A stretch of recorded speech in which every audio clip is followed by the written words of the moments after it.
Halo, nama saya Kelvin Jeremy. Di film ini saya berperan sebagai Adi, nama lengkapnya Adi Prasetya. Menurutku karakter Adi ini menjadi menarik karena hampir pasti banyak yang relate sama karakter ini. Karena kan sebagai pribadi tuh kita pasti akan mengalami masa-masa dimana istilahnya quarter life crisis kan. Di saat kita tuh ya belum bener-bener tahu maunya apa, semuanya masih serba ngawang. Tapi at some point dalam satu kehidupan tuh kita kayak mengalami satu kejadian yang membuat kita mau nggak mau belajar untuk lebih dewasa lagi, belajar lebih mengenal kehidupan tuh seperti apa gitu loh. Kalau ditanya seberapa rumit karakter ini, ya kalau dibedah secara teknis tuh ada banyak layernya gitu ya. Ada Adi di fase pertama yang dimana dia kayak ya seseorang yang happy go lucky, ya udah jalani kehidupan, menikmati di comfort zone-nya. Masih banyak hal-hal yang nggak pasti dalam hidupnya tapi jalanin aja. Tapi di satu sisi ada Adi di babak keduanya dimana wah, tiba-tiba begitu banyak hal yang menimpa hidupnya yang memaksa untuk menerima kenyataan yang mungkin gak sesuai sama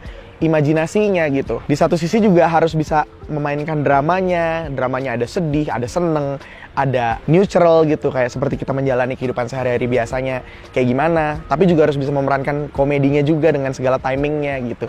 Tapi so far so good dan sangat menyenangkan sini, jadi pengalaman yang luar biasa banget karena karakter Adi tuh I love it.